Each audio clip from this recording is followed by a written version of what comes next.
Iran అణు కార్యక్రమాలను అడ్డుకునేందుకు అమెరికా చేపట్టిన చర్చలపై నీడలు కమ్ముకున్నాయి. టెహ్రాన్ దిగిరాకుంటే సైనిక చర్య తప్పదంటూ అమెరికా వేగంగా పావులు కదుపుతోంది. ఇరాన్ చుట్టూ యుద్ధ నౌకలు, విమానాలను మోహరిస్తోంది. ఈ నేపథ్యంలో ఈ నెల 19న జరిగే రెండో విడత చర్చల్లో పురోగతి కనిపించకపోవచ్చని ఇరాన్ అంటోంది. ఓవైపు ఇరాన్తో అణుచర్చలు మొదలుపెట్టిన అమెరికా మరోవైపు మెల్లగా టెహ్రాన్పై ఒత్తిడి పెంచే వ్యూహం అనుసరిస్తోంది. అణు ఒప్పందానికి ఇరాన్ ముందుకు రాకుంటే సైనిక దాడికి వెనుకాడబోమని ట్రంప్ హెచ్చరించిన క్రమంలో తన అత్యాధునిక ఆయుధాలను ఇరాన్ చుట్టూ అమెరికా మోహరిస్తోంది. వాస్తవానికి అణుచర్చలు మొదలు కావడానికి ముందే అమెరికా తన రెండో aircraft carrier USS Carl Vinson ను ఈ ప్రాంతం వైపు నడిపించడం మొదలుపెట్టింది. క్యారియర్ స్ట్రైక్ గ్రూప్ లోని పటాలం మొత్తం అరేబియా సముద్రం దిశగా ప్రయాణం మొదలుపెట్టాయి. అప్పటికే ఈ ప్రాంతంలో ఉన్న aircraft carrier USS Harry S Truman ను అమెరికా హూతీలపై దాడులకు ఉపయోగిస్తోంది.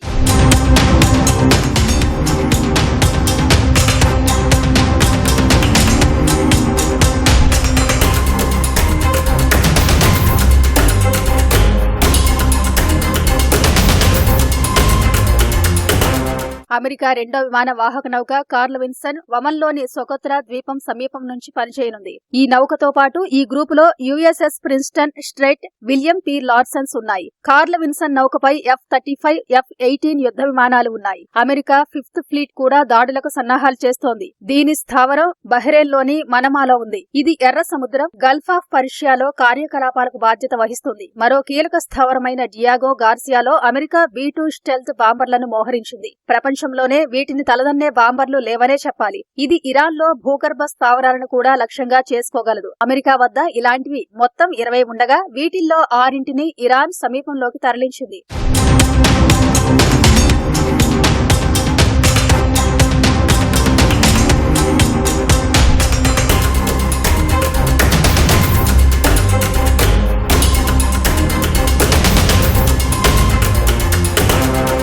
ఇరాన్, అమెరికా మధ్య తొలి విడత చర్చలు వమన్లో జరిగాయి. అమెరికా ప్రతినిధిగా స్టీవ్ విట్కాఫ్ పాల్గొన్నారు. ఈ చర్చలు నిర్మాణాత్మకంగా జరగడం సహా ఫలవంతం అయ్యాయని ఆయన పేర్కొన్నారు. ఇరు దేశాల తొలి భేటీ తర్వాత రాడికలైజేషన్ అయిన దేశాల వద్ద అణుబాంబులు ఉండకుండా చేయడమే లక్ష్యమని ట్రంప్ తెలిపారు. అయితే ఇరాన్ పై సైనిక చర్య అవకాశాలను మాత్రం కొట్టిపారేయలేదు. అమెరికా, ఇరాన్ మధ్య రెండో విడత చర్చలు ఈ నెల 19న జరగాల్సి ఉండగా వేదిక ఇంకా ఖరారు కాలేదు. అమెరికా రెండో ఎయిర్ క్రాఫ్ట్ క్యారియర్ ను మోహరించిన తర్వాత అణు చర్చల్లో పురోగతి లభిస్తుందనే నమ్మకం సన్నగిల్లుతోందని ఇరాన్ సుప్రీం లీడర్ ఖమేనీ తెలిపారు. అమెరికాతో చర్చల విషయంలో పూర్తి ఆశావహం లేదా నిరాశగా ఉండాల్సిన అవసరం లేదని పేర్కొన్నారు. చర్చల్లో ఫలితం రావచ్చు, రాకపోవచ్చని తెలిపిన ఖమేనీ ఇరాన్ శక్తి సామర్థ్యాల పట్ల విశ్వాసం ఉంచాలని సూచించారు. ఇరాన్ అణు కార్యక్రమాలను నియంత్రించేందుకు 2015 జులైలో ఆ దేశంతో Britain, China, France, Germany, Russia, America ఒప్పందం కుదుర్చుకున్నాయి. అణు కార్యక్రమాలను నిలిపివేస్తే ఇరాన్ పై విధించిన ఆంక్షలను తగ్గించేలా ఒప్పందం ఖరారైంది. అయితే 2018లో